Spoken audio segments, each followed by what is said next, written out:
Tá, gente. Então, assim, a nossa aula, eu acho que eu vou pegar direto com vocês e vai, assim, mais ou menos até 9 horas. Hoje só vai até mais ou menos 9 horas, foi o horário que eu fiz a previsão, assim, para vocês.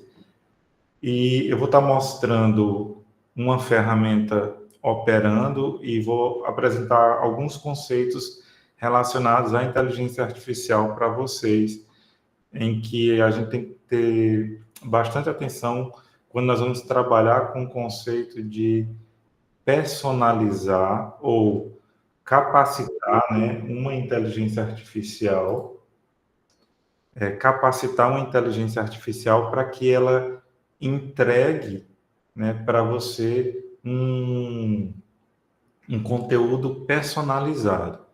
Então, eu vou passar para vocês aqui alguns conceitos, mostrar que existem algumas técnicas para isso e como na prática essas teorias podem funcionar e como é que vocês podem escalar isso para resolver alguns problemas de vocês. Eu não conheço todos dessa turma, alguns eu já conheço, né, de contato que eu tive ali na Smart. Até me apresentar, que eu acho que vai ser mais me reapresentar para alguns e para outros. Meu nome é Diego Rodrigues, tá, gente? Eu sou professor aqui no programa e sempre estou ajudando o professor Marcelo Lisboa em algumas disciplinas. E hoje ele pediu para me estar com vocês, devido ao fato de ele ter tido aconteceu, ele perdeu um familiar, né? Faleceu um familiar dele. Eu não sei dizer quem foi, não sei os detalhes, e ele precisou viajar para o Rio de Janeiro. Então, estou aqui assumindo com vocês hoje, e hoje nós vamos falar sobre, envolve o contexto de inteligência artificial, mas mais especificamente nas tratativas com LLMs abertas, que são 100% seguras, e personalizáveis. Ou seja, essas tratativas, elas podem facilitar o desenvolvimento de solução de vocês e o avanço, né, em algumas pesquisas. Então, eu vou passar 3 conceitos básicos para vocês, basicamente, que eu vou falar aqui, que é um conceito relacionado. Alguns deles vocês já ouviram falar, só que eu quero trazer para vocês aqui algumas formas não de construir em si, mas eu quero apresentar para vocês como que tudo isso está ligado, ok? Então, eu quero que vocês prestem bastante atenção, tentem interagir o máximo que puder comigo no processo aqui. E eu vou falar um pouquinho sobre a engenharia de prompt, alguns conceitos. Eu sei que alguns de vocês já leram isso, mas quanto mais a gente sabe disso, é muito bom. Vou falar sobre engenharia de prompt, semântica associativa e prompt system. Acredito que esses 3, tem algum desses que vocês já não ouviram falar? Engenharia de prompt, eu acredito que a maioria já ouviu falar, né? Está bem popular. A, a, a, a System Prompt, vocês já ouviram falar também? Estão familiarizados com o termo? System Prompt? Não. E o outro é a semântica associativa. Já ouviram falar de semântica associativa? Não? Ok. Então, nós vamos passar por eles e eu vou mostrar algumas ferramentas. Eu vou compartilhar minha tela agora. Eu vou compartilhar a tela inteira. Essa tela aqui. Quando vocês estiverem vendo, por favor, me avisem.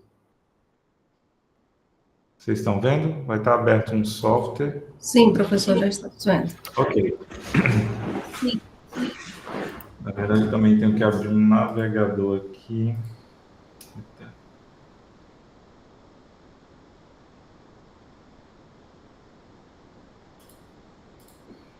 Tá, vamos lá. Por que eu vou explicar esse conceito para vocês? Porque é o seguinte, existe dentro do contexto de LLMs, né? LLMs todo mundo já está familiarizado, né? Os modelos de Defina todo mundo. Como é que é, Vinícius? Defina todo mundo, então. Ah, tá. Não, é porque assim, tá bom, eu vou passando os conceitos. Gente, LLM são esses modelos de grandes linguagens, né? De grandes linguagens semânticas aí, que o vulgo chat GPT e similares, tá bom?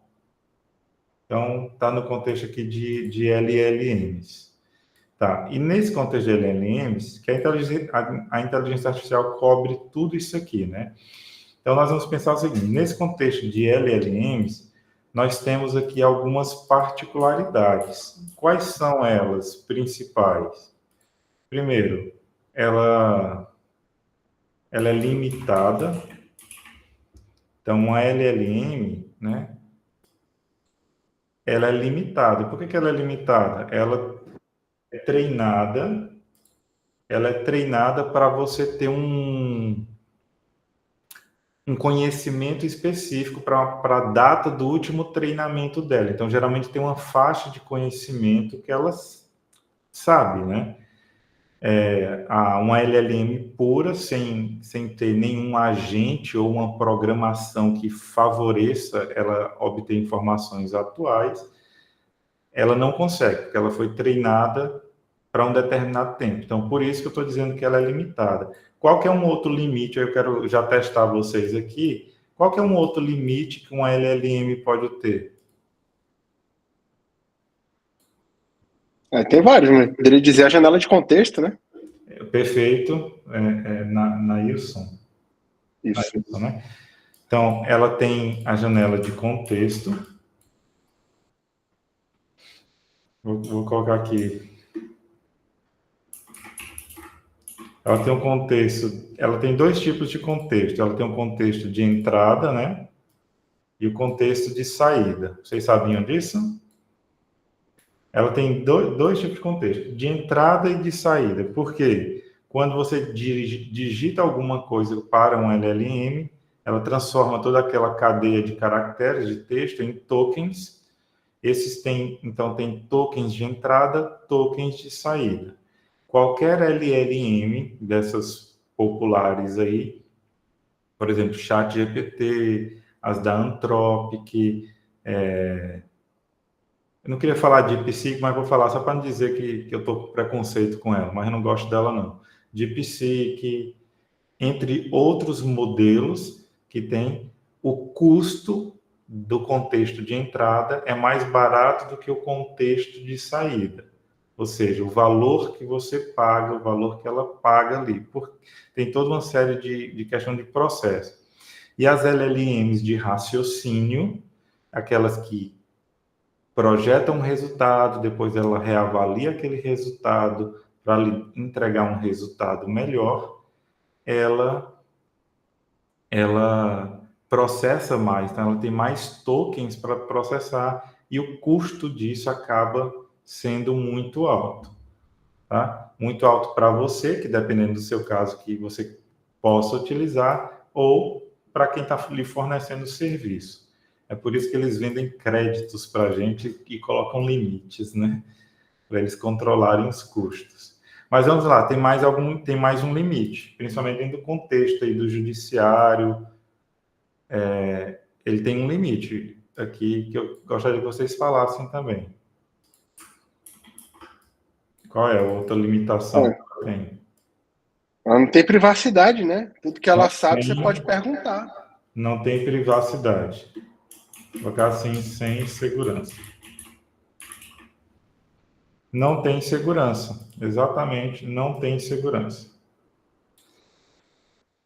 Ah, professor, mas você pode falar assim, mas o meu órgão aqui fez uma parceria, sei lá, com o Google, com a OpenAI, e estão entregando uma IA só para a gente, isolada. Se usa os serviços dele, não está 100% isolado, né? Ou seja, todo texto que você colocar ali, tudo que for colocado ali, vai ser armazenado para a própria alimentação da inteligência artificial. Por que eles fazem isso? Porque dados de qualidade para treinamento são muito caros, e se eles não estivessem fazendo isso, eles não estariam sendo inteligentes, né? Alguém discorda disso aqui que eu acabei de falar, né? Apesar de ser hoje, né, um nível de conhecimento que essa informação basicamente já está virando consenso, mas alguém acredita que eles são bonzinhos de não armazenar suas informações? Não, muito pelo contrário. Inclusive, quando eles dizem que não está armazenado, estão. Verdade, é aí que eles estão mesmo, né? Então, diante dessa projeção que nós temos aqui, quando a gente fala, vou trabalhar vou construir uma solução para trabalhar com dados do judiciário, vou construir uma solução aqui para trabalhar com dados sensíveis ou coisa do tipo, você corre um sério risco, né? Dá até um exemplo que aconteceu essa semana que eu achei muito engraçado.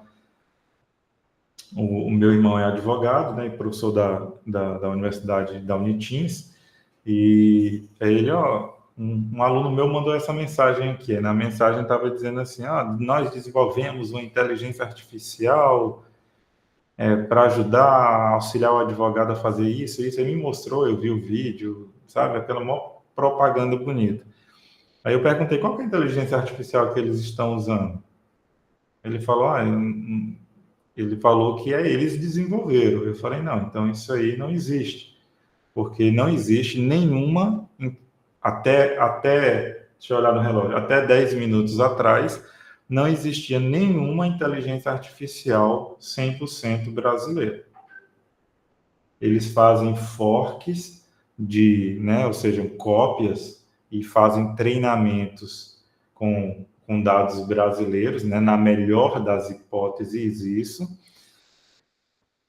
E na pior das hipóteses, eles fazem esse treinamento só que estão usando uma API do pessoal, né? Acessando um recurso pago que eles têm, e simplesmente não existe filtro. Todos os seus dados que você coloca, dados dos seus clientes e coisas do tipo, estão servindo de lenha para alimentar a fogueira da inteligência artificial. Então, quando nós falamos de LLMs, a gente tem que pensar em todas essas questões. Se teu problema tem custo envolvido, qual que é o tamanho do seu problema, ou seja, você utilizar uma IA que tem um contexto pequeno, se seu contexto for grande, então você tem que avaliar isso, e a questão da segurança. Então, todos esses são fatores interessantes que você tem que observar quando a gente pensa em construir uma solução com LLMs. Só que existe uma outra questão, nós temos modelos abertos, e esses modelos abertos, nós temos técnicas que nós podemos utilizar para citar só a mais popular aqui, que existem muitas variações dela. Existem técnicas de você personalizar essa LLM, ou seja, para passar um conhecimento para essa LLM por meio de técnicas, né? Vou só citar aqui a RAG, por exemplo, que é a Retrieval Augmented Generation, que ela é uma técnica onde você alimenta uma LLM com algumas informações. Essa técnica existe muitas variações dela, existe uma dinâmica muito forte de trabalho com elas, e ela é extremamente poderosa. E com isso você pode capacitar uma LLM offline para rodar com um conteúdo totalmente personalizado, ou conteúdo de tribunais, ou leis específicas. Enfim, a criatividade aqui é o limite. E por que eu estou mostrando isso aqui para vocês? Porque construir soluções com o RAG aqui, ela tem o que nós podemos chamar aqui de camadas, né? E essas camadas você pode configurar do seu jeito, de acordo com sua necessidade, e você pode colocar quantas camadas forem necessárias. Então, inclusive, você pode ter um modelo aqui de LLM que conversa, né, aqui com outro modelo, que conversa com outra camada, e assim você vai construindo soluções personalizadas. E qual que é o bacana de tudo isso? Que quando você pensa numa arquitetura dessa forma, você tem muitas maneiras de encontrar excelentes resultados, algumas maneiras de encontrar resultados não tão bons também, mas com isso sua criatividade para usar e brincar com todas essas tecnologias modernas ganha um potencial muito grande, porque isso tudo não é complexo de implementação, existem muitos frameworks e pessoas pesquisando sobre isso, mas uma outra grande vantagem é que tudo isso tem para executar tudo isso aqui, existe essas 3 técnicas que eu falei para vocês, que estão, copiar desse aqui que é melhor, estão diretamente ligadas aqui, né, ao processo, que é aquelas técnicas que eu falei para vocês. Então, para construir boas soluções, com certeza, vocês já ouviram, né, o termo de engenharia de prompt. Agora, por que isso é tão importante, afinal, a engenharia de prompt? Porque com a engenharia de prompt, se seu prompt for muito bem feito, você pode, com menos tokens, gerar resultados mais eficientes. Então, você tem na verdade, aqui é uma relação que vai e volta, ou seja, porque você pode usar, inclusive, uma própria inteligência artificial para lhe ajudar a construir seus prompts. Então, você tem uma engenharia de prompt, você também tem o System Prompt, que é o prompt que define. Qual que é esse aqui, gente? É aquele quando a gente, por exemplo, fala para uma inteligência artificial, haja como um assistente especializado, sei lá, em direito tributário. Esse mandar agir, você está criando, na verdade, um system prompt para isso. Você está dizendo, ó, o sistema age dessa forma, e a partir daí ele vai tentar adequar todas as suas soluções. E em cima de tudo isso, nós temos a semântica associativa, que é um conceito que todos nós que utilizamos inteligência artificial de um nível mais alto, né? Até, eu acho que até o de nível mais baixo poderia aprender a usar isso também. E, basicamente, o que é semântica? O que seria a semântica associativa? E por que ela é tão importante? Porque toda inteligência artificial, né? Toda LLM, ela funciona com base na semântica associativa. E quando a gente pensa em semântica associativa, a gente pensa, oh, que nome complexo. Não, mas na verdade, a semântica associativa é isso aqui que eu vou mostrar para vocês. Eu vou dar um exemplo aqui e a gente vai construindo junto, tá? Vamos lá, eu vou falar aqui a palavra vaca. Eu quero saber de vocês, o que vocês pensaram? A primeira vez que eu falei a palavra vaca, a primeira coisa que veio na sua mente foi o quê? Leite. Vamos lá, leite é uma opção. Animal. Oi? Animal. Leite. Animal. Próximo. Carne. Opa, churrascão, né? Esse. Carne. Couro. Eita, gente, foi longe. Gostei. Vamos lá.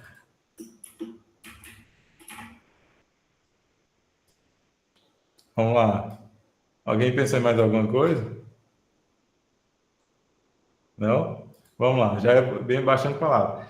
é justamente isso que nós acabamos de fazer, que é a semântica associativa. Em termos bem básicos, assim, práticos, é isso. Quando qualquer palavra que a gente digita no prompt, a semântica associativa vai, opa, ele digitou vaca. O que tem a ver vaca? Aí vai falar, vaca pode ser um animal. Vaca pode ser leite, pode tentar associar leite. Não, ele está tentando associar carne, ele quer falar de carne, ele quer falar de couro. Então, a semântica associativa vai construindo com tudo isso relações. Aí depois ele entra naqueles aspectos lá, né, de calcular qual é o peso diante a outra palavra que você digitou, vai calcular a probabilidade da próxima. Só que ele faz tudo isso. Em resumo, o que vocês acham que acontece se nenhum prompt eu colocar informações desnecessárias ou, melhor ainda, no nosso bom e lindo português,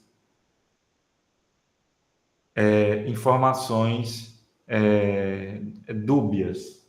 Vocês acham que vai melhorar o trabalho da LLM ou vai dificultar o trabalho da LLM? Vai dificultar, né? Vai dificultar. Vaca poderia ser um palavrão também? Poderia, né? Poderia. Poderia. Poderia ser um elogio também? Poderia, eu Oh, faço que isso. vaquinha linda. Contrato Entendeu? também. Entendeu a ideia? Então, a semântica associativa, ela faz tudo isso aqui. Agora, qual que é o poder disso na prática? Né? Eu vou abrir aqui para vocês. Então, gente, eu tento ser um dos maiores evangelistas de uso de inteligência artificial aberta, tá? Eu pago meu chat GPT também, mas eu gosto muito de aberta. Então, eu estou bem aqui, estou mostrando aqui para vocês. Não sei quem conhecia já essa ferramenta, ela está ficando cada vez mais popular. Ela é uma ferramenta muito boa, excelente para fazer experimentos, excelente para você usar no seu dia a dia, por várias questões de segurança, a depender de como é o seu trabalho, tá? Tá, inclusive para experimentos. Então, vamos lá. Aqui é o prompt dela, a interface dela. Geralmente eu uso ela apenas como um servidor de API e acesso por outras aplicações que eu tenho. Mas hoje eu vou mostrar ela aqui e ela é bem interessante. Ela facilita para instalar muitos modelos, ela é muito bacana para isso, de uma forma fácil. Então, aqui eu posso buscar alguns modelos que saíram recentemente. Opa, inclusive, acabei de ver que saiu um aqui, ó. Vou baixar esses aqui depois da aula e me divertir com eles. Mas olha só, aqui coloca todos os modelos. E por que tudo isso? Eu prefiro acessar isso porque essa ferramenta ela me dá um acesso mais direto a modelos ligados aqui da Hugging Face, né? Da Hugging Face. Então, para quem não conhece o site da Hugging Face, nós temos aqui uma bagatela aqui de 1.745.427 modelos de LLM. Aqui tem modelos para resolver vários problemas específicos. Vale a pena o teste, a depender se você está usando ou não. Tem um filtro aqui, se vai usar visão computacional, se não vai, se vai usar áudio, se vai... Aí tem muitos modelos aqui. E a vantagem que eu gosto daquela ferramenta, do LM Studio, é porque eu consigo, de uma forma prática, encontrar esses modelos e baixar esse modelo e saber se ele roda ou não no meu computador. Esse computador que eu estou falando com vocês agora, ele é um computador um pouco mais potente que a média aí dos computadores. Mas, por exemplo, então eu coloco aqui por exemplo, o Pi 4 Mini com raciocínio. Ele informa, aqui, ó, Full GPU Possible. Então, tá verdinho aqui, quer dizer que ele instala no meu computador e eu estou feliz, porque eu estou doido para testar ele. Aqui o Plus também, deixa eu ver se roda no meu computador. Roda no meu computador também. Essa é a alegria do dia hoje também. Já está aqui. Mas eu tenho modelos que não rodam nesse computador. Eu não vou achar eles aqui agora. Se funciona com visão computacional, ele tem aqui aquela de você colocar uma imagem, no caso, e ler. Não é gerar imagem, não. Você coloca a imagem, ele lê a imagem, extrai os dados da imagem.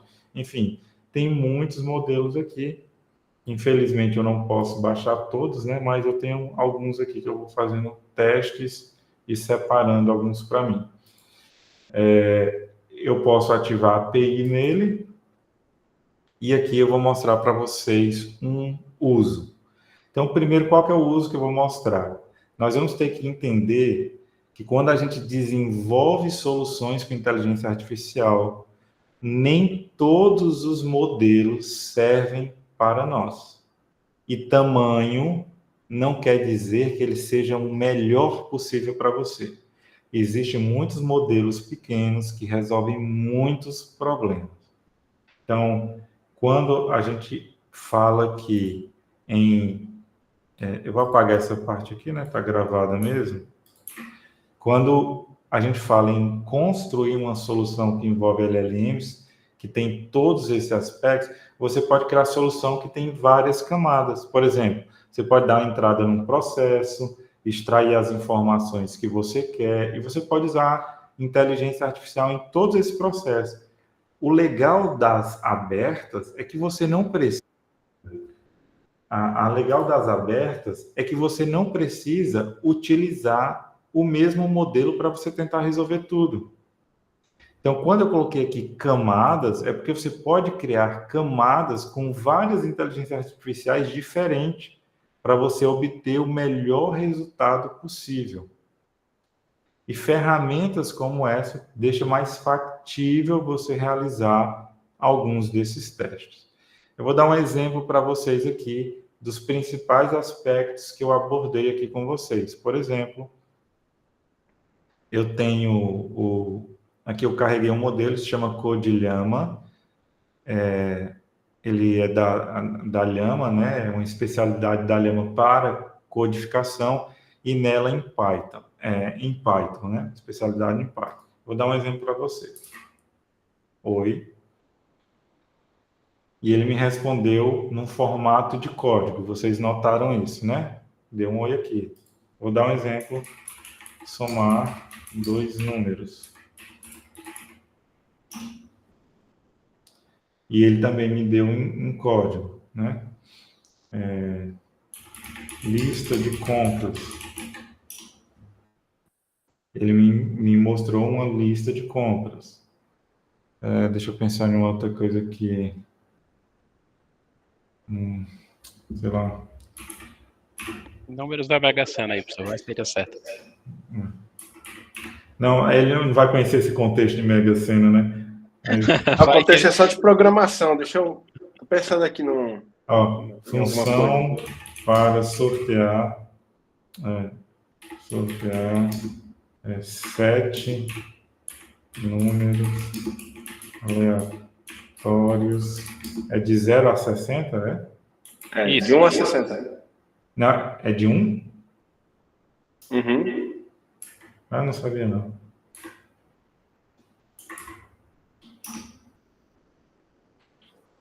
Então, só que ele não responde assim, tá, gente? Qualquer LLM, mesmo que especializada, ela vai tentar caminhar para a programação original dela. Vai tentar caminhar para a programação original, que é tentar te responder. Então, mesmo sendo um modelo especializado em programação, ele tentaria me responder de uma forma totalmente diferente aqui. E por que ele está me respondendo assim, né? Porque eu usei aqui um System Prompt. Ficou pequenininho, acho que eu não vou conseguir dar um zoom aqui para vocês, tá, gente? Que eu passei um comando aproveitando a especialidade dele. Eu espero que vocês tenham conseguido captar a ideia. Por exemplo, ele já é um modelo especializado em Python, e eu estou tentando tirar o máximo de proveito dele, ou seja, qual que foi a ideia que eu pensei quando eu vim para esse prompt aqui? A ideia foi assim, olha, imagina só que eu tenha uma solução com inteligência artificial que em tempo de execução cria lá um Python e executa esse Python em tempo de execução. Ou seja, mudou o problema, ele muda o código em Python e executa esse código em Python. Então, o meu output teria que ser só o código em Python. Vocês concordam? Teria que ser só a programação do Python para não dar erro na hora que fosse interpretar esse código, ou seja, na hora que o interpretador em Python fosse interpretar esse código. Tá, só como não é aula de programação, vamos voltar para o prompt. E nesse prompt, aí eu tentei tirar o máximo de proveito daquele modelo, que foi aí, olha o texto que eu coloquei. Você é um gerador de código em Python. Para qualquer solicitação recebida, retorne apenas o código em Python correspondente, corretamente identado, funcional, completo, sem qualquer explicação, comentários, saídas adicionais ou texto fora do seu bloco de código. Sempre inicie sua resposta com 3 frases seguidas, aqui, de Python, que ele coloca aqui, que é para poder realmente sair o código de Python, tá? Nunca forneça contexto, descrição, justificativa ou qualquer texto fora do bloco de código. E o resultado disso foi essa maravilha aqui, que é você. Tudo que você falar, o tempo máximo que ele pode, ele responde isso aí. Eu posso tentar forçar um erro aqui? Posso. Aí eu posso vir aqui também e ir brincando com os parâmetros aqui, do próprio modelo. Por exemplo, a temperatura dele aqui, que está alta, ou seja, ele está um modelo extremamente criativo. Posso colocar uma coisa bem aleatória para ver o que ele tenta fazer aqui. Ó. Vamos lá. Meu nome é Diego. Né? Vocês concordam que é um negócio assim bem, bem fora do contexto aqui, né? Então, ele retornou com um print para mim. Então, ele continua retornando códigos, né? Para mim, que foi o que eu pedi. Mas isso foi um alinhamento do System Prompt com o modelo para ele me entregar esse resultado redondinho. Provavelmente, isso não daria certo se eu estivesse usando, por exemplo, aqui um ChatGPT. Eu acho que em poucas interações ele iria começar a alucinar ou entregar mais do que eu estava solicitando. Vocês já tinham visto esse tipo de interação nesse formato? O que vocês acharam? Se já tinham visto, testaram algo diferente? Legal. Então, eu vou mostrar umas outras coisas aqui para vocês, tá? Principalmente relacionada a isso. Então, a engenharia de prompt, ela é fundamental porque ela está, na verdade, diretamente associada a esse propósito aqui. Ou seja, você obter o melhor resultado possível da forma que você quer. O System Prompt ele vai ser como se fosse a camada superior ali que vai ditar as regras. Ou seja, existem modelos, né, que em termos de palavra mesmo vai ser esse. Existem modelos que são mais teimosos do que outros. Aí você tem que acabar vindo ajustando seus parâmetros desses modelos para ele lhe entregar um resultado. O Codilhama, que ele é da família do Llama, né, que é esse modelo aqui. Vou abrir outro prompt aqui para a gente. Um exemplo aqui para vocês, ó, o Llama. Eu tenho alguns Llamas aqui, deixa eu ver. Llama. Tá. Eu tenho esses modelos aqui. Por exemplo, Codilhama, o foco dele é código e esse aqui é especificado em Python, por isso que eu usei ele para esse teste de vocês. Nós temos aqui, por exemplo, o Llama, que é o daquele da Meta mesmo. Esse Llama 3.2, mesmo ele sendo o pequenininho que eu tenho aqui, né, ele tem tamanhos melhores e maiores, ele é um modelo que responde muito bem. Ó, por exemplo, lá. Ah, tá. O System Prompt eu não mudei, né? E vocês já perceberam que ele já me respondeu bem diferente esse modelo, né? Me respondeu em código, mas ele tentou aqui, ele bagunçou um pouquinho aqui. Deixa eu apagar aqui. Ele bagunçou tudo aqui. Deixa eu ver se eu apaguei o System Prompt. Apaguei, já estou no Llama. Deixa eu verificar aqui. Cadê? Aqui a aparência. Ah, ok. Deixa eu só voltar aqui para o Code Llama. Ok, ejetei ele. Vamos voltar aqui para o Llama. Carregou. Só verificar se está tudo certo. System Prompt está vazio. É assim que a gente quer. Imagina, você não está interagindo nada com ele agora. Ou seja, a gente não está criando System Prompt. Então, quando eu faço, por exemplo, a palavra olá, o que considerando a semântica associativa, o que ele está fazendo aqui, gente? Lembra do conceito de semântica associativa que a gente usou com a palavra vaca? Tá? O que ele está fazendo aqui? Cumprimentando. Ele vai buscar tudo possível a olá e vai calcular a probabilidade da resposta, que é o que o modelo faz. Tá? Então, ele vai tentar, inclusive o idioma. Ele respondeu em português, e eu não deixei nenhum comando em português aqui. Tem modelos que são bem inteligentes para isso, porque ele identificou que eu queria o resultado em português. E da mesma forma que ele me respondeu em inglês agora. Então, percebam que esse modelo, por exemplo, o Llama, que eu estou mostrando para vocês, ele é um modelo bem pequeno, mas extremamente poderoso para a gente fazer esse tipo de desenvolvimento, esse tipo de construção que a gente tem. Eu vou mostrar aqui deixar carregando aqui uma solução aqui, que é uma outra ferramenta. Vou deixar ela ligada aqui já para a gente.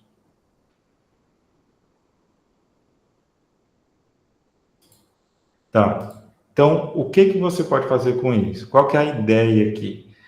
Você entendendo a forma de interagir com ele, que é o passo fundamental que eu estou tentando passar para vocês, que é você conhecer bem as estratégias de engenharia de prompt, você fazer o system prompt adequado para a resposta que você tem e você entendendo essa lógica da semântica associativa, aí sim você escolhe o melhor modelo para a sua solução. Por exemplo, gente, aqui eu posso trabalhar com qualquer dado sensível, dado de tudo que for jeito, ele vai tentar me responder. Uma outra, eu posso tentar não, ele vai me responder e eu vou trabalhar com ele da melhor forma possível para me obter minhas soluções. Então, para vocês que estão no contexto de dados sensíveis, não tem coisa melhor. E existem outros modelos que são maiores e desbloqueados, né? Eu tenho uns modelos aqui que que eles são desbloqueados, eles não têm bloqueio nem de censura, nem de política, nem de nada, porque a maioria dos modelos tem bloqueios, né? E eu tenho modelos de alguns tamanhos diferentes, cada um deles vai agir de uma forma completamente diferente uma da outra. Vou apresentar, por exemplo, o modelo Pi, ele é muito bom para documentos. Deixa eu verificar só se eu tenho algum documento aqui, gente. Deixa eu ver aqui. Deixa eu ver se eu consigo aqui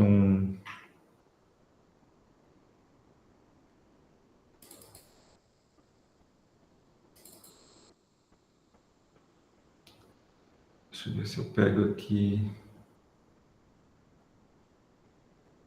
Na verdade, eu queria ver se eu acho um livro mesmo. Pronto, vou pegar esse aqui.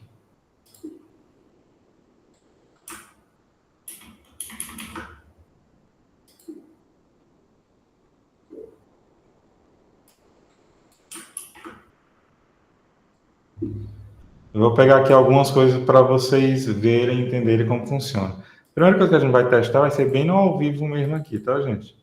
Eu não testei isso aqui antes, não. Então, se der certo, ótimo. Se der errado, deu errado. Vamos lá. Ixi, ele está processando alguma coisa que eu cliquei aqui. Vamos ver aqui. Primeiro que nós vamos testar esse aqui, esse alfabeto aqui, né? Esse aqui eu acho que você já viu em algum lugar. Aquele Alfa, Bravo, Charlie, não sei o quê. Ó, existem modelos aqui. Cadê? Principalmente vocês que trabalham com algum tipo de documento e precisam transformar isso para informação. Deixa eu achar um modelo aqui. Eu acho que o Gemma funciona. Não sei se ele vai rodar bem aqui no meu computador. Vamos lá. Esse Gemma, ele é pequeno, entretanto, ele exige muito recurso computacional. Então, se caso trave aí a apresentação, vocês me avisem, por favor. Tá, ok. Deixa eu apagar esse chat. Pronto, ok.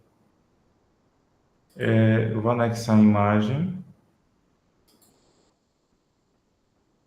Cadê do alfabeto? Tá aqui.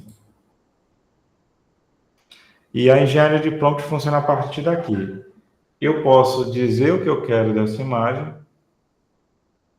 e alguns de vocês, eu acredito que a maioria já fez esse tipo de interação, como eu posso fazer uma partida a frio, que é simplesmente só jogar a imagem, né?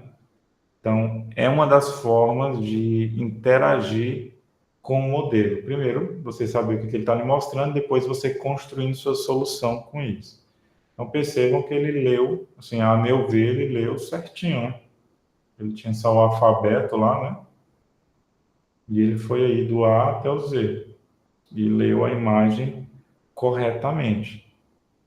Agora, imagine que a gente esteja num contexto que, às vezes, a maioria de vocês, que é o que eu vou tentar mostrar, nesse sentido, de tipo, eu quero personalizar um LLM com uma informação que ela não sabe, usando um recurso mais simples possível, que é mostrar. Então, usando essa ferramenta aqui, essa solução seria mais ou menos assim. Deixa eu carregar aqui um modelo. Eu queria tentar carregar o original dele aqui, porque esse aí ele é já fuçado. Deixa eu tentar aqui. Por exemplo, esse modelo da Microsoft aqui, o FI4. Esqueci de ver. Ah, tá aqui. Tá, gente, ó. Eu vou carregar esse livro aqui. É um livro que eu estou fazendo, tá? Então, eu sei mais ou menos o que ele pode responder aqui para mim. Então, eu vou deixar aqui. Vou criar um chat novo aqui, uma interação. Vou colocar aqui o livro, o e-book, no caso aqui que eu estou fazendo, e mandar fazer essa leitura. Então, basicamente, né, ele vai tentar ir, ele já carregou tudo no inglês, né? Eu não disse o idioma, não tem system prompt, não tem nada. Então, percebam que aí a resposta já vem bem mais aleatória, né? Então, por exemplo, eu vou perguntar aqui quem é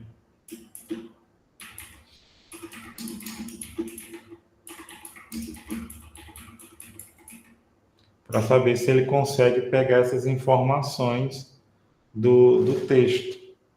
E foi o que ele fez aqui, né? Ele citou aqui, inclusive, em qual parte do texto ele identificou aqui, né, meu nome. qual parte do texto lá no e-book mesmo. Então, percebam que de uma forma bem prática, né, ele vai achar aí meu nome em outro lugar também, tem esses textos que se referem, né, ao nome que eu procurei.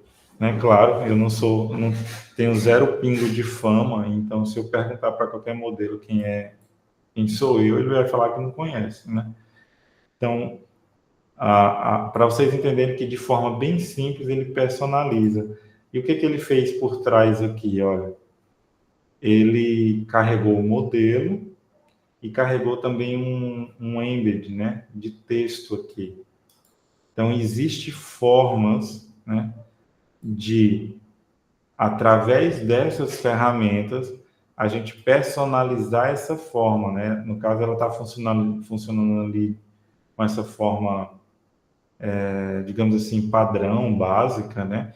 Mas você pode personalizar, indicando qual que é o modelo e qual que é o embed. O embed, na verdade, ali, gente, o que ele faz é, dependendo do modelo de embed que tem, ele ou lê uma sentença completa do texto, ou lê uma sentença menor, ou calcula por palavra, ou calcula por radical, vai depender da estratégia. Então, por isso que é importante vocês pensarem, né, quando utilizarem IA e desenvolverem soluções com isso, porque o futuro basicamente é desenvolver soluções com IA, né? Uma dos avanços nossos aí, necessidades. Esse tipo de solução ele pode ser não multimodal, né? Igual o modelo, por exemplo, ChatGPT e outros que você coloca vídeo, imagens, coisas do tipo, eles trazem informação. Essa arquitetura que eu estou mostrando para vocês aqui, ela é multimodelos.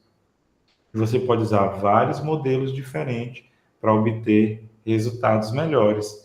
E eu vou dar um exemplo aqui para vocês de como a gente pode interagir com tudo isso também de uma forma diferente. Então, vocês entenderam que a facilidade de você construir soluções, documentos aqui, de colocar, né? Não sei se vocês já tinham visto essa ferramenta. Vocês percebam que ela é bem simples de trabalhar. Ali, a minha estúdio não precisa nem de assim, nada elaborado para instalar, não. Windows e Mac.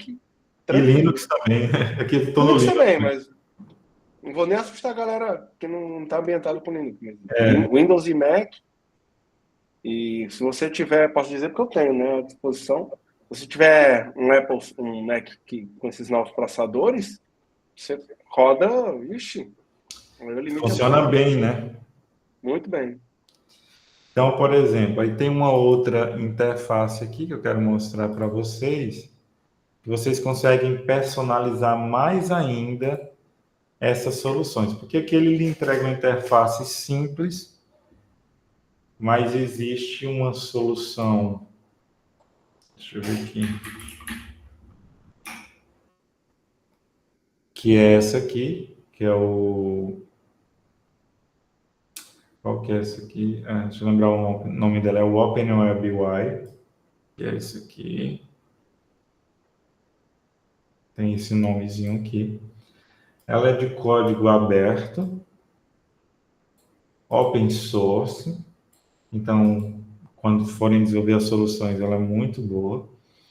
E o que ela faz? Ela vai interagir aqui. Então, eu vou ejetar esse modelo, né? Vou apagar isso aqui. Mostrar algumas formas de interação que tem. E ela vai, na verdade, vai funcionar aqui nessa API aqui. Tirei tudo aqui. Essa aqui não sei quantos vocês já tinham visto ou usado, a OpenWeb UI. Ela é uma interface semelhante a ChatGPT e outras aí, né? Eu acho que todos seguem esse mesmo padrão. Mas a vantagem principal que eu vejo dela aqui é que você pode simplesmente fazer isso aqui. Olha, gente, que legal. Aqui na questão do chat, você tem aqui um workspace, em que você pode adicionar umas ferramentas personalizadas, no nosso caso. Pode adicionar pode importar alguns prompts também, que não é o nosso caso, mas você pode criar uma base de conhecimento. Então, você pode simplesmente aqui, né, você dá uns nomes básicos aqui nela e você cria uma base. Deixa eu abrir aqui, eu já criei. Você cria uma base de conhecimento onde você adiciona vários e vários arquivos aí que você queira e você, de forma personalizada, você pode chamar essas bases de conhecimento em qualquer um dos modelos que você esteja usando. Vou dar um exemplo. Aqui são aqueles modelos que eu falei que tem. Cadê o... E você pode, inclusive, comparar, que é o mais legal que eu acho aqui. Vou dar um exemplo para vocês. Eu vou ver quantos meu computador aqui permite que eu carregue aqui para vocês. O Dima não vai dar certo. Eu vou tentar o Pi aqui. Vou pegar outro modelo aqui, ó. O Maestro. Vou adicionar um outro modelo agora. Vou tentar 3 modelos. Vou tentar 3, né? Vou ser bem ousado aqui.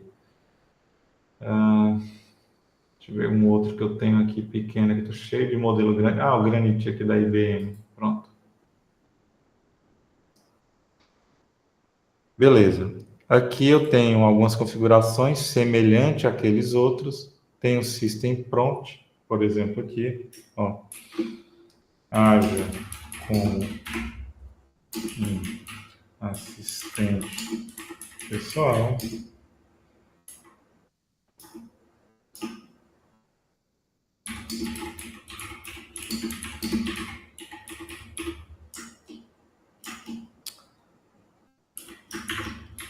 Português brasileiro.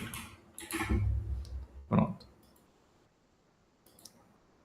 Tá, ok. Eu posso simplesmente, para cada um desses modelos, e falar assim, eu queria testar aqui com minha base de conhecimento como é que esses modelos poderiam responder para mim. Tá? Então, eu simplesmente posso colocar não arroba, eu posso colocar aqui uma hashtag e ele acessa aqui, por exemplo, a minha coleção que eu coloquei. Eu chamei dados sociais porque eu coloquei aquele meu livro que trata de tratamento de dados sociais, mas eu poderia, entendo que eu poderia, nessa coleção, ter vários documentos, porque eu posso acessar ele sozinho, como também posso acessar a minha coleção inteira. Então, você imagina só, você pode colocar um conjunto de leis inteiro, você pode colocar um conjunto de normas, você pode colocar um conjunto de livros inteiro. Para quem é juiz, né, ou escreve, né, petições, imagina que você queira um padrão de escrita parecido com o que você mesmo escreve. Coloca lá tudo que você já escreveu e cria uma coleção desse tipo. E você pode extrair mais da sua inteligência artificial. Vou colocar aqui, por exemplo,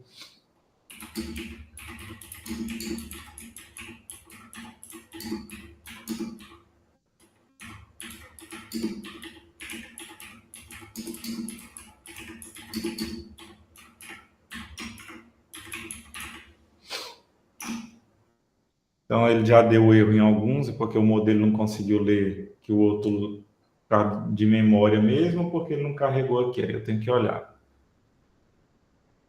Tá, olha só. Que pena que não deu vocês. Já eu testo vocês separados. Deixa eu ver aqui se ele fez foi não carregar. Ele fez foi não carregar os outros aqui, mas está tudo bem. Vamos pegar o Fi4 aqui. É legal quando ele compara os dois, assim, que a gente compara os dois resultados. Mas vamos lá. Eu não vou ler tudo, né? Foi muito texto, a gente não limitou. Então, com base no conhecimento do próprio modelo em si, ele pegou minha base de conhecimento e trabalhou em cima do contexto que foi solicitado. Inclusive, se você observar, então ele colocou aí identificação de padrões e causas, tal. foi solucionando. E o que ele pega do texto que eu escrevi, ele coloca aqui, né? Ele faz a citação para você saber, né, de onde foi tirado a inspiração que o modelo teve aqui. Aí há uma outra citação. Claro que aqui só tem um documento, então o que ele encontrar, ele vai tentar citar só o documento. Agora, vocês sabem na prática como é que funciona? Se o modelo tenta pegar primeiro o conhecimento dele ou se ele tenta pegar primeiro o conhecimento da base? Vocês saberiam? Vocês sabem disso? Não, isso eu não sei te responder, não. Isso aí... Na prática, gente, ele vai funcionar, né, pelo menos até de 1 hora atrás, né? Eu estou falando assim porque a tecnologia está mudando muito rápido, né? E às vezes a gente fica defasado no tempo da nossa própria fala, né? Você não leu aquele artigo lá, maluco, AI 2027, não, né? IA 2027? Depois te comento. Eu sei do que você está falando. Eu vi. Por favor, não fique assustado, porque aquele artigo é muito absurdamente alarmista. Eu não acredito naquele artigo. Por mais que os caras tenham credenciais melhores que as minhas. Não, mas faz parte do jogo um pouquinho de terrorismo, assim. Então. Ó, eu vou colocar assim... só para a gente ver se ele responde. Não, mas na verdade ele não está carregando mesmo o outro modelo. Que pena. Deixa eu ver se eu tento carregar os dois aqui. Deixa eu dar uma atualizada aqui. Eu atualizei essa ferramenta hoje e eu não sei se foi isso, mas tudo bem. Deixa eu apagar aqui. Vou voltar para aquele esquema. Eu apaguei? Não, está aqui. Como é que funciona? Toda vez, né? Na verdade, muitos de vocês, se não todos, já usaram essa técnica, tá? Quando vocês vão lá no ChatGPT ou similares, que você coloca uns documentos lá, é esse processo que está acontecendo aqui, basicamente. Pode ter um nome diferente ou uma técnica mais avançada ou não, mas basicamente o que ele está fazendo? Tentando recuperar uma informação que você colocou com base no contexto dele.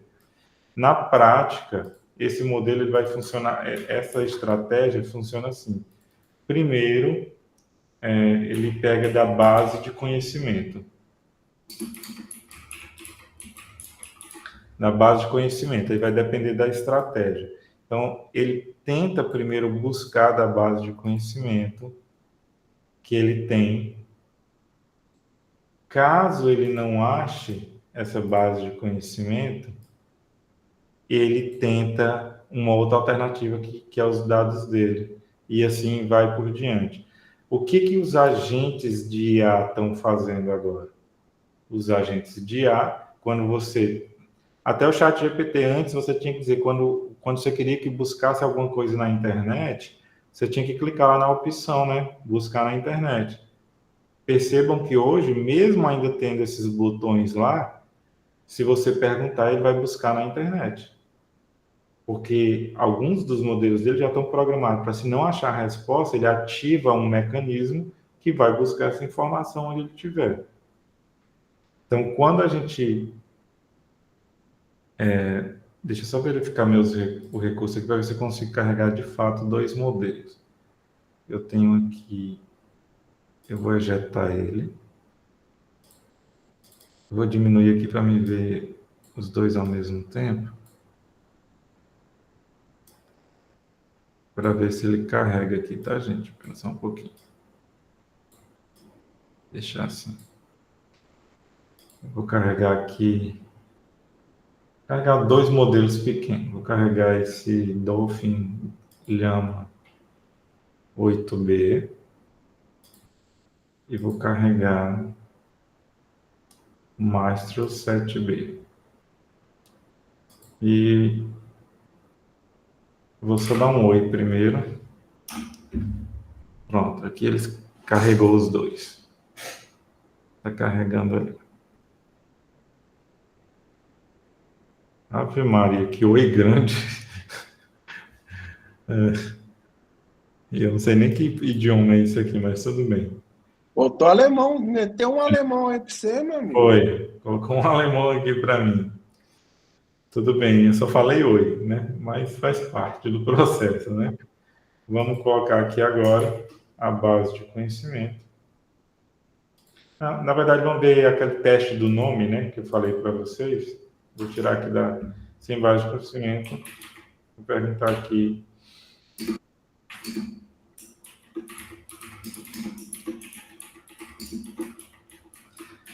O modelo só não pode ser, como é que fala? Agressivo, né? Falar, não, Diego não é ninguém, né? Não pode falar isso, né? A gente fica triste. Olha só. Olha, ele tem minha base de conhecimento aqui, ó. Não, Olha só. ele misturou umas coisinhas aqui, ó. Gente, se eu falar para vocês hoje que eu descobri o endereço de várias pessoas fazendo alguns testes aqui, vocês não acreditam. Acredito. Não duvido nem um pouco. Esse mundo... Bora tentar fazer um negócio aqui, um experimento engraçado. Isso aqui vai ser divertido. Você não carregou nenhum documento aí não agora, né? Não, carreguei não. Digita aí, dobra outra. Deixa eu pegar. Se você fazer com o novo... Não precisa nem deletar. Tá, beleza. Só para ele... Dobra, espaço, outra. Sem o outra. Outra? OTR, isso. Bora ver o que ele vai responder. Ixi. Foi muita coisa. A interface bagunçou um pouquinho aqui. Deixa eu ver se eu atualizo aqui.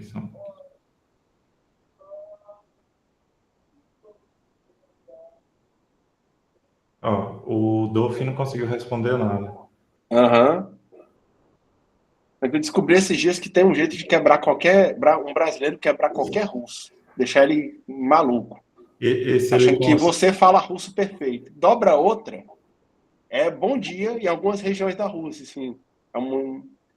E aí é exatamente do mesmo jeito que a gente fala. Dobra outra. O mesmo jeito. Eu queria ver se ele ia responder em português ou em russo. Isso aqui eu acho que não é idioma nenhum, né? Esse aqui ele realmente não conseguiu responder. Tá. Deixa eu fazer um testezinho aqui. Vai fora.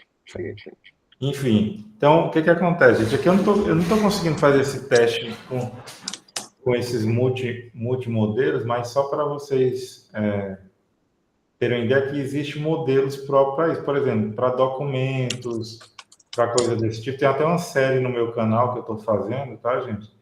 Que eu brinco lá só mostrando, né, vários modelos e mostro qual seria dou uma dica de por que ele foi feito, qual seria o uso dele. Professor, no final da aula disponibiliza para a gente o canal. Disponibiliza. Acho que pode ser interessante. Aqui tem deixa eu ver aqui. Eu quero um da IBM aqui, que se chama o Granite. Por exemplo, o Granite. O Granite, gente, ele é excelente. Ele é excelente para você construir soluções em que você precise colocar muitos documentos e obter respostas desses documentos que você colocou. Ele é muito bom mesmo. Então, se eu buscar aqui, por exemplo, etapas... Eu vou tomando nota porque você já me poupa tempo. Eu só confirmo os experimentos teus.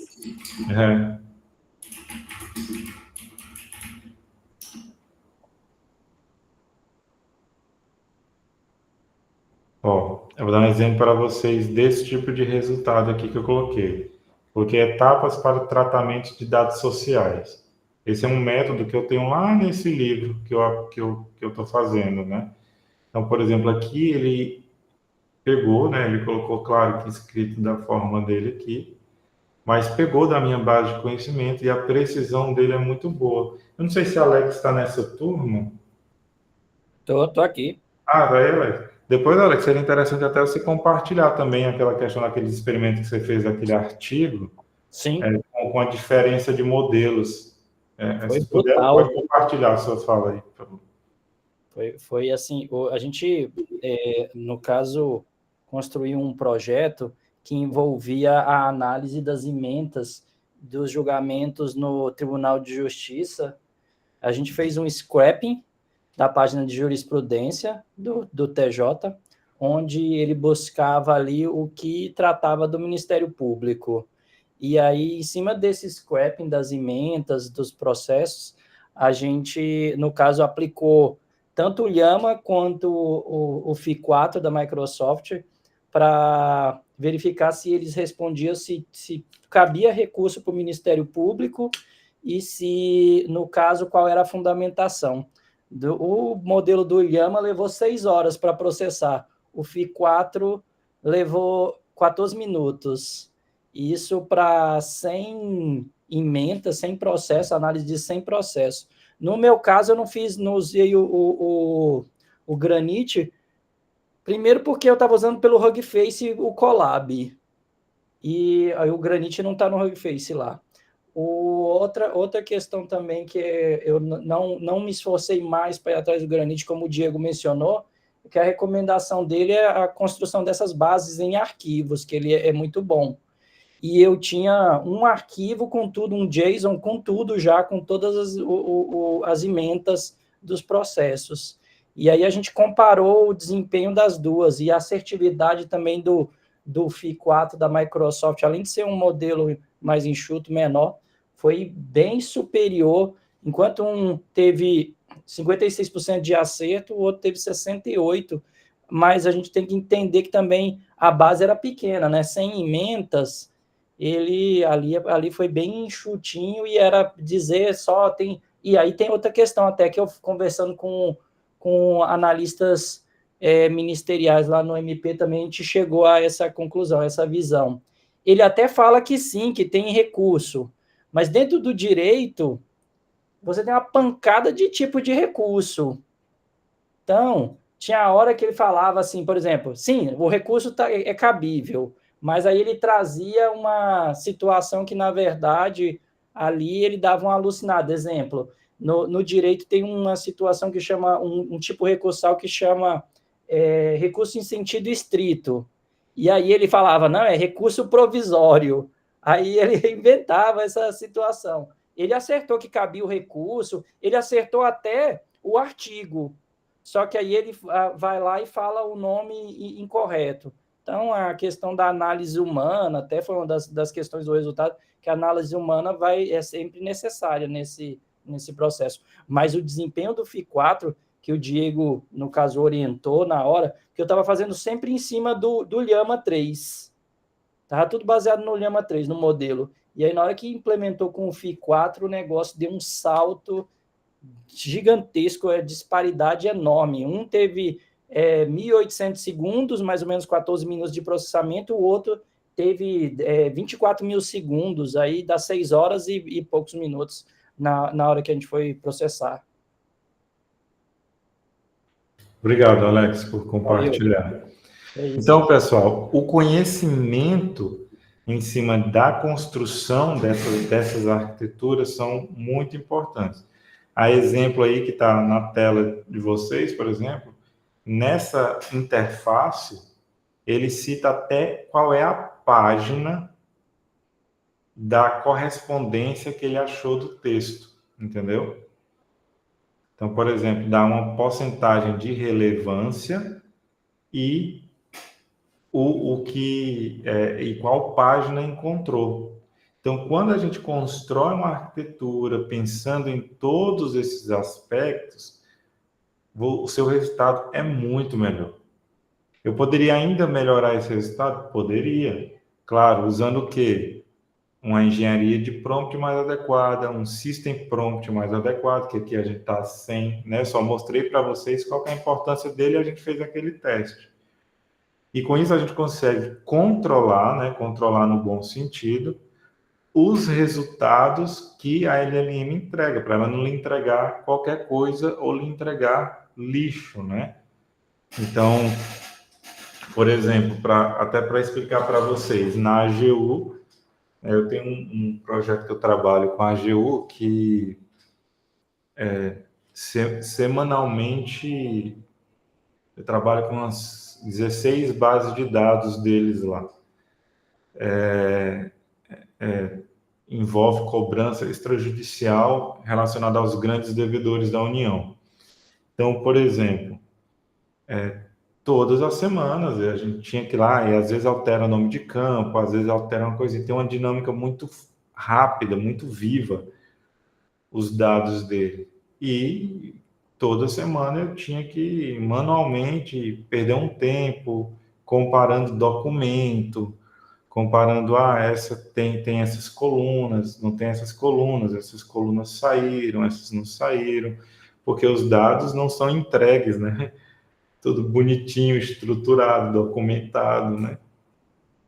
A maior parte do serviço público e das nossas soluções privadas também, elas não têm isso, né? Não dá, às vezes não dá nem tempo construir esse documento. Então, por exemplo, eu utilizei uma inteligência artificial, né? Um LLM. Eu fiz um programa que segue essas arquiteturas que eu estou passando aqui para vocês. Claro, escolhi um modelo mais adequado para o meu problema, e eu dou um comando lá, executo essa inteligência artificial em cima dessas bases, ela lê os 100 primeiros registros de cada uma dessas bases, já identifica qual que é o separador das bases, né, porque está vindo de CSV, ela já identifica qual que é o tipo dos dados, se é um valor monetário, se é um categórico, já verifica tudo isso aí para mim. E ele pega e cria um arquivo de configuração para eu ler eventualmente depois em uma outra solução em Python. Ele já modela para mim todo o esquema dos dados organizados da forma que a gente precisa, né? Aqui a gente não separa por tipo, por exemplo. Aqui a gente separa se é um identificador, se é um valor monetário, se é decimal, né? Porque decimal categórico ou não categórico. Então, a gente faz toda essa separação. E essa inteligência artificial separa tudo para mim, já entrega pronto, só para o outro código executar por cima. E como é que é possível fazer esse tipo de solução? Fazendo o uso adequado da engenharia de prompt, do system prompt e analisando corretamente a questão da semântica associativa, ou seja, tem muitas palavras no nosso idioma que ela tem muitos outros sentidos, e às vezes você coloca isso em alguns contextos, a inteligência artificial ela não entende e começa a alucinar. O que o Alex aí compartilhou com vocês é porque existem estratégias, né, de você construir essas soluções aqui de RAG, né? Ou seja, você sabendo tudo isso, como é que se trabalha com isso, o passo seguinte, claro, nós estamos na academia, todo mundo aqui que está fazendo um doutorado, automaticamente você recebe o título de pesquisador, ou seja, você tem que realizar uma pesquisa. Então, quando a gente para definir o modelo, então a gente busca qual que é o tipo de resposta que a gente quer. O que eu quero extrair da minha interação com a inteligência artificial? É uma pergunta que você tem que responder. Ou seja, eu vou querer um código como resultado, como que ela alucina ou não? Então, você tem que ir construindo essas perguntas e respondendo essas perguntas para a gente fazer a melhor arquitetura possível. Atualmente, eu estou começando a fazer experimentos com várias camadas de modelo, ou seja, eu tenho um modelo de LLM responsável por carregar, um modelo para separar para mim, entregar meio que em código, um modelo para construção textual, por exemplo. Vocês sabem, né? Eu acho que ficou bem óbvio na minha fala aqui, porque existem modelos, eu não vou conseguir comparar ele, alguma coisa que ele não está aceitando aqui quando quando eu tento comparar dois modelos aqui, mas existem modelos aqui, eu vou tentar ver se eu consigo carregar pelo menos dois juntos aqui.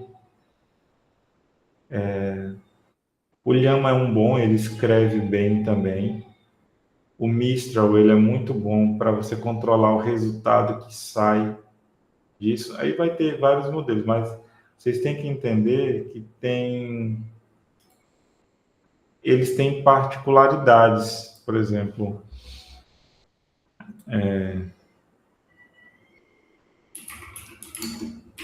detesto esses exemplos, mas só para vocês entenderem. Ver se os dois carregam aí.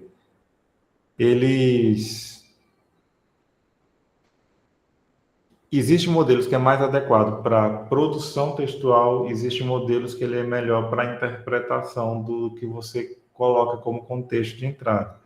E existem modelos que têm contextos gigantes. Por exemplo, não sei quantos de vocês têm projetos que envolvem IA e trabalhar com muitos documentos. Eu acredito que quando a gente, pelo menos eu penso, né? Se eu estiver errado, vocês me corrijam aí, gente, por favor. Mas quando eu penso judiciário, automatizar alguma coisa e usar IA no processo, eu imagino que é um contexto muito grande, né? Que esses processos, né? Esse tipo de coisa não são pequenos.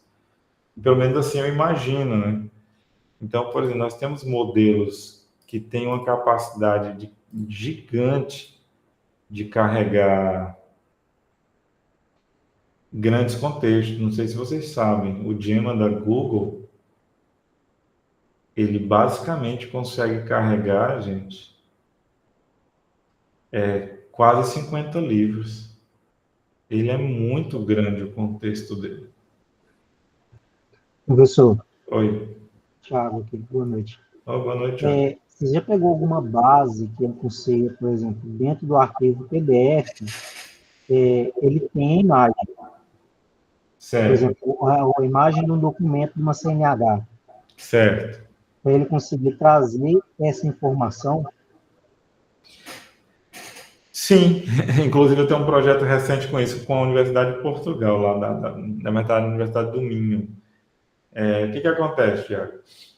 Tem um contexto que a gente tem que imaginar, que quando a gente está desenvolvendo soluções, a gente tem que entender o seguinte, que nós temos aqui, olha só que legal, nós temos aqui o RAG, né, que é uma estratégia de obter conhecimento, né, que você trabalha com a base de conhecimento para uma LLM. Na verdade, a setinha aqui tinha que estar até para aqui também. Mas, enfim. Mas você pode trabalhar com muitos modelos. Você já deve ter ouvido falar, existe uma biblioteca em Python da IBM. Eu acho que ela se escreve assim, Docklin. Eu não sei se é assim que escreve, mas o nome é assim, então vocês entenderem. O Docklin, ele extrai documentos de PDF, né? De PDF, ele lê muito bem PDF. Poderia usar um modelo para isso? Eu poderia. Mas o Docklin, ele faz um negócio bacana que eu consigo transformar isso para Markdown. Então, eu posso ler vários PDFs aqui, ó. Eu posso ler vários PDFs com ele. E esses PDFs aqui que eu leio via Docklin, né? Mando os PDF para o Docklin. O Docklin lê, transforma para Markdown. Vou botar assim, ponto .md, eu acho, né? Markdown. Você transforma para Markdown. E do Markdown a gente joga para LLM de novo, né? Por quê? Porque a LLM vai ler melhor o Markdown. Aí você fala, mas o Markdown não pega a imagem, que foi sua pergunta. Não pega. Mas a gente consegue separar aqui do Docklin o Markdown do texto e colocar uma marcação onde tinha uma imagem. E ele salva, né? É a solução que a gente tá fazendo lá. E ele salva uma imagem aqui do documento. Ele salva todas as imagens do documento aqui também, entendeu? Ele salva a imagem do documento. E o que a gente pode fazer aqui? Aí, por isso que eu digo, o céu é o limite agora com a inteligência artificial, né? Mas agora, você pode simplesmente fazer isso aqui que dá certo. Eu testei e deu certo, viu? Estou falando aqui porque eu testei e deu certo. Você pode pegar tudo isso aqui, usar um modelo aqui, que igual aquele... Não sei se tu estava na aula quando eu abri joguei uma imagem lá do alfabeto, Eu vi do avião lá, que estava caindo. Isso. Sei lá. Você pode jogar aquele modelo que lê o Markdown e onde tem a imagem, né, onde tem a marcação da imagem, ele vai na imagem, faz a descrição da imagem com base no contexto do Markdown e injeta aqui o que a imagem significa, entendeu? E depois ele joga isso para LLM. Cara, isso funciona muito bem. Nós fizemos isso com um teste com um documento de nanotecnologia gigante, que a IA nem sabia para onde ir. Contexto super complexo, inclusive de ler. Chega a doer a cabeça de ler aquele artigo. E ele faz isso muito bem, e quando vem para aqui, para a LLM, ela vai muito bem trabalhada. Pode falar, Silvana. Só para perguntar para o senhor e para o Tiago, no caso dessa imagem, ela não for legível. Qual seria o nível de não ser legível, Silvana? Qual que é o contexto? Me explica qual que é o seu contexto. Me explica aí da nossa IA aí para o professor, que você tem mais propriedade. Não, professor, que a gente está mexendo com um projeto, eu até depois queria marcar com você para poder te apresentar e te mostrar. O que é o caso? O processo em PDF, né, de um arquivo do EPROC, que é extraído, ele gera um arquivo da árvore toda do sistema processual, ele gera um PDF. Aí, às vezes, a digitalização possa vir com uma... tipo borrado, né? Isso, meio borrado, meio falho. Porque, assim, quando eu te perguntei da questão da imagem, é porque no teste que eu já fiz com a LLM, eu jogo o arquivo lá na base, ele traz todas as informações do texto. Certo. Só que alguns pontos do arquivo em PDF, por exemplo, vem uma página que está digitalizada CNH da pessoa, a imagem está perfeita da CNH.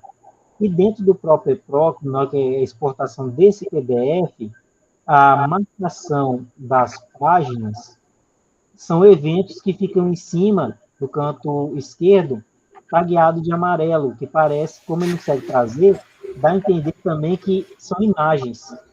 E tem uma descrição, por exemplo, acho que é carteira, certidão, CERT, tem uma abreviação com o número da página e do evento.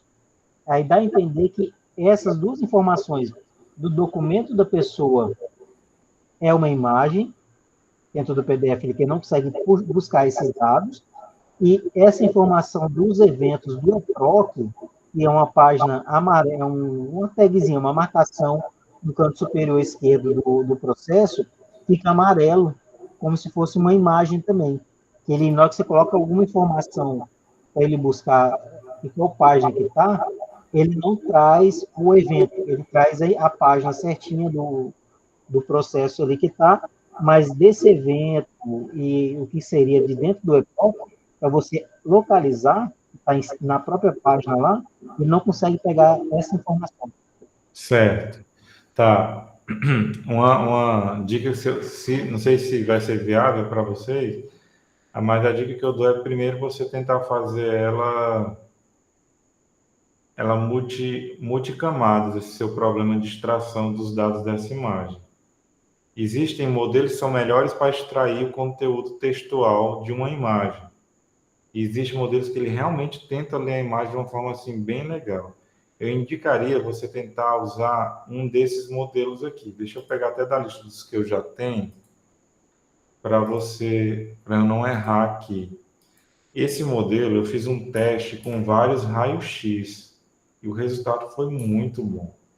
E raio-x, às vezes, vem desse jeito, com essa, tipo, embaçado, sabe? Deixa eu ver se são esses aqui.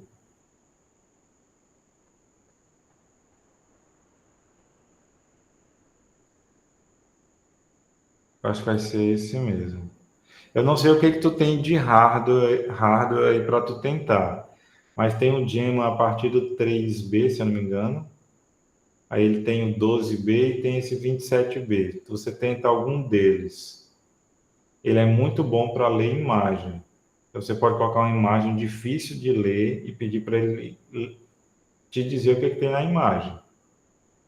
Então, no caso de vocês, eu não sei se com a engenharia de prompt adequada conseguiria buscar a informação em uma parte específica, por exemplo. Mas eu acho que valeria a pena você tentar esse aqui. Não sei se você chegou a tentar ele, né? Esse Gemma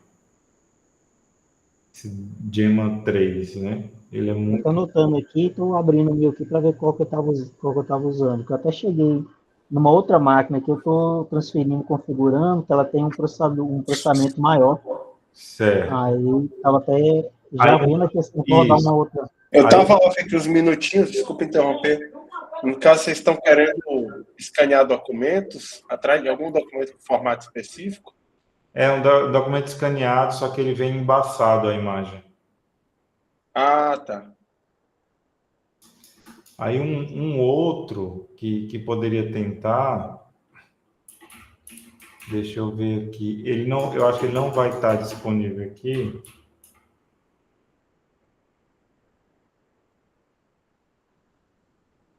Nele, eu não consegui fazer ele rodar aqui, né?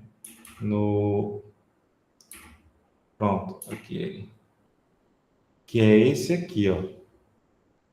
Eu não consegui fazer ele rodar aqui no LM Studio, mas ele roda tranquilo se você chamar no Python, que é o Phi 3.5 Vision. O Vision. Ele é muito bom para leitura de imagens também, então vale a pena fazer o teste nele. E você tentar escalar seu problema para camadas. Porque eu percebo, pessoal, que nas soluções que eu vejo, por exemplo, nas turmas que eu tenho lá do MEC, né, dos meus outros orientandos, do pessoal, quando a gente conversa sobre os projetos deles, às vezes eles querem pegar um único modelo e colocar como se fosse a solução, sabe, para trabalhar em toda a sua solução. E às vezes a gente esquece de quebrar o nosso problema em alguns pedaços e tentar experimentar uma combinação de tudo isso. Ora, se eu tenho um modelo que é bom para interpretar a imagem, eu tenho um outro modelo que é bom para ler textos de uma imagem, e eu tenho um outro modelo que é bom para escrever, por que não trabalhar todos eles em conjunto? Aí você pode falar, mas eu não tenho um computador para rodar todos os três ao mesmo tempo. Então, você processa, descarrega lá, carrega o outro, termina o processamento e assim vai, né? Pode ficar uma solução mais complexa? Pode, mas se resolver seu problema, depois você trabalha nas otimizações que você pode estar trabalhando. Assim, pelo menos eu penso que é possível fazer essas escaladas. E quando a gente... Imagina só, gente, é importante, sempre eu gosto de trazer o contexto do nosso mundinho complicado, mas para a gente pensar mesmo, olha, a gente é pesquisador, estamos aqui em busca de qualificação, estamos num doutorado, enfim. A gente tem que tentar pensar um pouquinho fora da caixa do que o pessoal entrega, né? É a mesma coisa que eu vou falar aqui para vocês, eu falei inclusive para o pessoal lá de Portugal, o pessoal europeu lá, tudo, eu fiz essa pergunta, eles ficaram tudo desesperados. Eu fiz a pergunta seguinte: se hoje o governo europeu, né, a União Europeia, decidir falar assim, não vamos mais permitir ChatGPT ou qualquer outro tipo de IA de outros países aqui no nosso grupinho aqui. O que vocês vão fazer com as soluções de vocês? Todas as soluções dele eram com base na API do ChatGPT. Aí eu pergunto para vocês também, deixa essa pergunta para a gente, para a nossa reflexão. Ora, nós estamos num contexto que inteligência artificial e tecnologia começaram a virar munição para a guerra. Países restringindo hardware uns para os outros. Países que não têm hardware nenhum para desenvolver sua própria tecnologia. Qualquer mera coincidência com o Brasil é mera coincidência, tá? Então, como nós vamos trabalhar em uma caixinha de areia de confiar que nossa solução que a gente está propondo está em APIs, por exemplo, de terceiros que eu não consigo controlar. Então, se falasse hoje, não existe mais internet no mundo, eu teria meus modelos aqui comigo.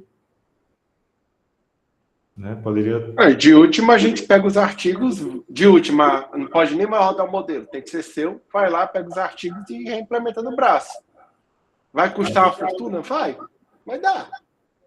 Mas leva tempo, né? Mas de última dá. De última dá, né? Dá. De última dá, mas leva tempo. Então, o que eu estou querendo dizer para vocês é o seguinte, que o mundo de modelos abertos é uma excelente oportunidade para vocês explorarem. Até porque o mais adequado no nosso discurso de soberania nacional, nos nossos aspectos de desenvolvimento tecnológico, é melhor você ter uma solução aberta, customizada, do que você ter uma solução que depende completamente de terceiro, que você não sabe o que estão fazendo com seus dados.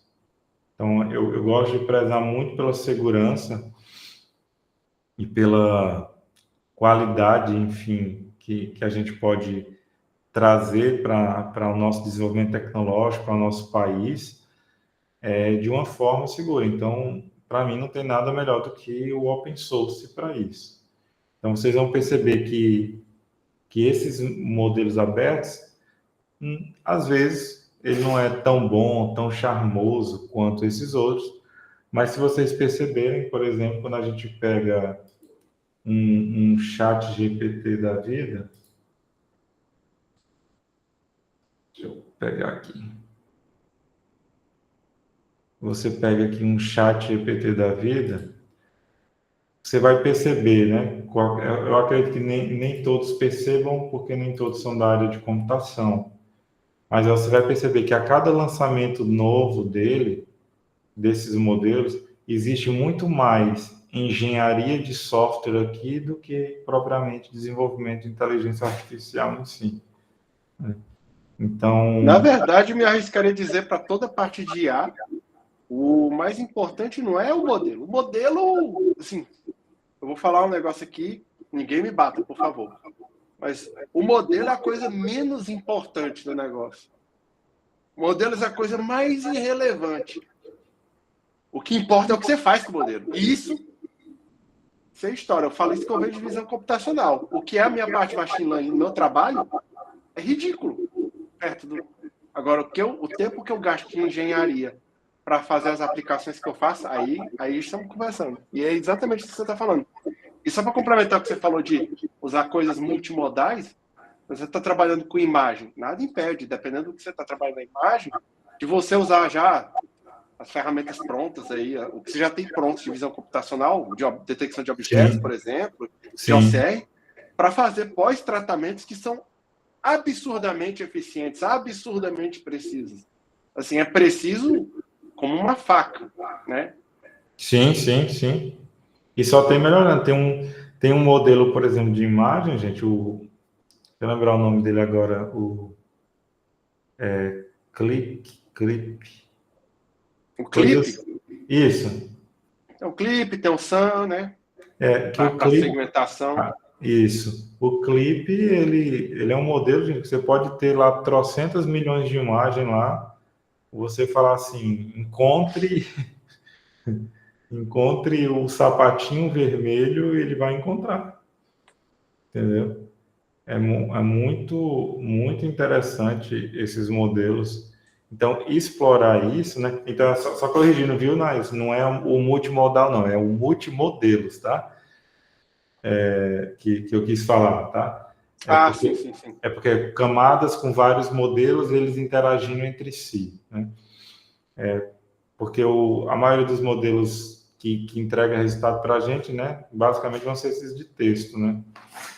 Porque os outros, né, são inclusive caros e inviáveis, né, inclusive até para órgãos públicos adquirirem, coisas do tipo.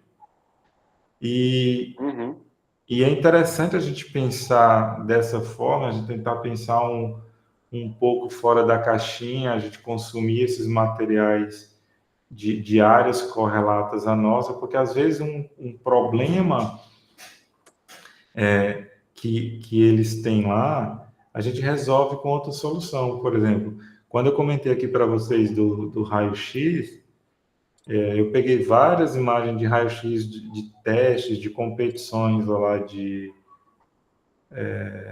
visão computacional, e simplesmente falei, não, agora eu vou fazer tudo isso que o pessoal fez aqui, eu vou fazer com um modelo aberto de inteligência artificial. E o resultado foi extremamente fantástico. Peguei os resultados, mandei para uns médicos, né? E eles avaliaram e falaram, concordaram com o resultado, né? Tentaram criticar algumas coisinhas, eu sei que eles estão tentando proteger a nação deles, faz parte do processo. Reserva de mercado, rapaz. Oi? Reserva de mercado. Faz parte. Mas, assim, foi muito interessante. Então, assim, eu aconselho vocês a fazerem muito experimento nisso. Até porque, pensando em tese, né? Pensando em tese, se você for desenvolver soluções com inteligência artificial, vocês têm que ter sempre tem que estar atento no que está sendo lançado, porque qualquer um desses lançamentos pode matar a tese de vocês. É o que eu estou pensando. Eu já falei com a Suzana, acho que eu falei contigo também, que dá até receio de falar de tese hoje, porque, cara, daqui a 2, 3 anos o negócio vai saber como é que tá. Eu teria muito medo. Eu já comentei uma coisa para vocês. Quando eu estava finalizando o meu doutorado, um colega não, né? Conhecido meu lá, ele e um grupo deles lá pesquisavam justamente o que vários modelos fazem hoje: geração de código a partir de texto. Resultado disso, já terminei meu pós-doutorado, estou entrando no segundo e eles ainda estão lá no doutorado. Porque não conseguiram sair. Então, quando a gente pensa em tese, que vocês têm essa preocupação viva, e é importante vocês nunca esquecerem isso, se você for propor uma solução com IA, ela precisa ter todo um fundamento. Se você falar, vou usar uma API do ChatGPT, da OpenAI, por exemplo, DeepSeek, Anthropic, tá, a sua fundamentação teórica vai ser o quê, então? Vai citar o artigo do modelo GPT? Né? São detalhes que a gente tem que pensar. Ou você pode pegar várias arquiteturas dessa, conseguir uma solução um pouco mais precisa ou não, pode ter uma vantagem em velocidade, ou pode ter uma vantagem em um outro aspecto, e você pegar e simplesmente aproveitar a vantagem disso aí a seu favor. Então, é importante isso. Importante lembrar de alguns métodos. Então, a questão de leitura, então, até um livro que vou trabalhar com ele, deixa eu ver se ele está por aqui. Está aqui. Não sei se ele vai conseguir. Não sei se vocês vão conseguir ver, gente. Ó. Esse livro, para quem for trabalhar com IA, claro, tente achar em PDF se você quiser. Eu gosto dele impresso, é esse aqui mesmo. A revolução do aprendizado profundo, né? Porque ele é interessante, porque você pode pegar vários aspectos daqui, entender realmente como funciona nesse aspecto a LLM e justificar o seu processo. Por quê? Na tese de vocês vão precisar de uma coisa que se chama a fundamentação, né? Vocês vão precisar fundamentar o que vocês fizeram. E esse processo de fundamentação é uma fundamentação teórica, matemática ou não, em vários aspectos que a banca pode cobrar, né? Então, é importante pensar nisso, é importante vocês lembrarem que na banca de vocês tem 2 pessoas que são totalmente fora do programa, provavelmente geralmente seu orientador e um professor mais próximo do seu trabalho que conhece a fundo o que você está fazendo, os outros são professores da mesma área, mas com a visão totalmente externa, e você pode chegar na qualificação e você ser questionado por alguns métodos, ou, o pior do caso, isso deixar de existir porque você simplesmente não conseguiu acompanhar esse processo tecnológico. Igual eu falei para vocês, eu abri aqui a máquina agora, quando eu abri esse software aqui para vocês, e teve esse lançamento aqui, já desses modelos bem aqui, ó. 8 dias atrás, esses outros já tem mais dias, só que eles foram liberados para a ferramenta agora. Esses aqui. Por exemplo, como é que... Quando eu vi isso aqui, a primeira pergunta que eu pensei foi, que veio na minha mente, como é que será que esses aqui responderiam o meu problema, né? Agiriam com alguns problemas que eu estou fazendo. Então, é experimentar, né? Somos pesquisadores, o pesquisador tem que fazer vários experimentos e testes. Então, já é 9h55, gente, nós vamos ficar por aqui, mas caso vocês já tenham alguma dúvida, eu vou até divulgar também o sério que eu falei do canal para vocês, para quem pediu aí. Opa, por favor. Eu estou até devendo um vídeo para o meu canal dessa semana, gente, não tive tempo de fazer. Eita.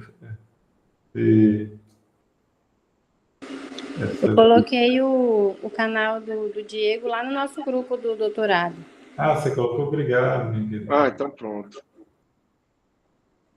Ah, colocou lá, né? Nem eu achei o meu aqui. Eu falei, acho que negócio doido aí. Ah, eu acho que eu acessei o errado aqui. Ah, não, aqui não mudou de conta mesmo. Pronto, acho que agora foi. Pronto. Você colocou lá para mim, Valéria? Tá? Sim, coloquei lá no grupo da turma. Tá, obrigado, Valéria. Nada. Pronto. Estou fazendo essa série aí desses modelos e fazendo uns MVPs. Até comentei com o Alex para a gente finalizar esse do MVP da semana, porque está muito mais rápido codificar agora, né, gente? Assim, sendo bem sincero, a verdade é essa, né? Está muito mais rápido codificar e quando você tem um conhecimento de programação, você faz muita coisa legal. E eu até comentei para o Alex que eu estou fazendo um projeto agora que envolve uma área específica do direito. Só para vocês saberem, gente, eu estou iniciando agora. Eu tenho um pós-doutorado lá pela USP em dados sociais, né, em análise de dados sociais, voltado para a segurança pública. E agora eu estou iniciando um lá, junto com um projeto da Procuradoria do Estado lá de São Paulo, que é em cima de